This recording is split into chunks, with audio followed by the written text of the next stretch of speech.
বছর ছিলাম এই বাসাটায়।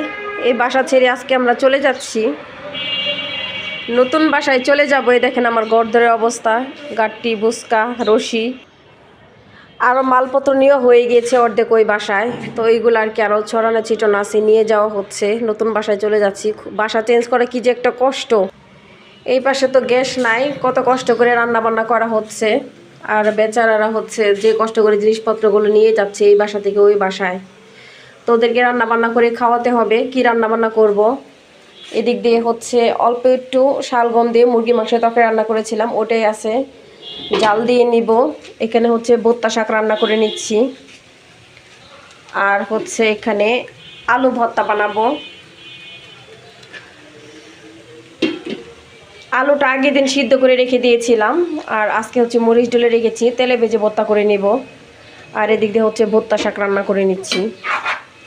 নতুন বাসায় যে এখন আবার কখন গ্যাসে চুলা লাগানো হবে, কখন কাঠ ভরবে, ওই বাসায় হচ্ছে এখন কাঠ সিস্টেম, ওইটাতে কাঠে গ্যাস আর কি।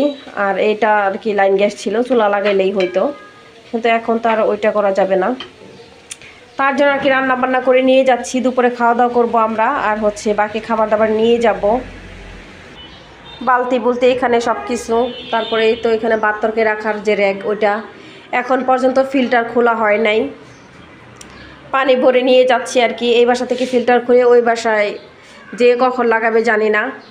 তো এই তো মোটামুটি সব কিছু খালি হয়ে গেছে। আর এই তো বাসাটার জন্য আর কি মায়া লাগতেছে। অনেক দিন ছিলাম যেহেতু বাসার ভিতরে, এখন আবার নতুন বাসায় যাচ্ছি। ফ্রিজে লাইন খুলে রেখে দিয়েছি, ফ্রিজ হচ্ছে এখানে। সো কিছু জিনিসপত্র সব নিয়ে গেছে, ফ্যান রয়েছে, আর ফ্যানগুলো নিতে হবে এখন। সোফা টোফা সব কিছু নিয়ে গেছে, মাছের অ্যাকুরিয়াম এটা আছে, এই যে বস্তা বাস্তি আর সোফা টোফা নিয়ে সব কিছু চলে গেছে। এই যে হচ্ছে উর্মিদের রুম, সব খালি হয়ে গিয়েছে। শেষবারের মতো আর কি ভিডিও করে নিচ্ছি, আর আপনাদেরকে ভিডিও করে শেষবারের মতো দেখাচ্ছি কি একটা অবস্থা হয়ে আছে। তো এই তো শেষমেশ এই হচ্ছে এই বাসার শেষ ভিডিও। আর এই বাসায় আসা হবে না, বাসাটা ছেড়ে দিছি। যেহেতু 2 বছর ছিলাম বাসায়, অনেক মায়া লাগতেছে বাসার জন্য। তো এই তো নিচের দোকানপাট, এখানে বসে বসে আর কি দেখতাম, সোফার উপরে বসে বসে দোকানপাট দেখতাম। এখন আর সেটা দেখা যাবে না, নাই, যেহেতু বাসা ছেড়ে চলে গেছি। আর এই যে হচ্ছে ফলের দোকানটা।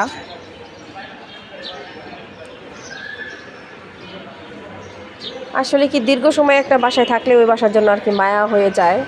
তো ছিলাম যেহেতু এতদিন বাসার ভিতরে, তাই আর কি একটু কষ্টই লাগতেছে যাওয়ার, মানে যাইতে। আবার একটু খুশিও লাগতেছে যে নতুন বাসায় যাচ্ছি।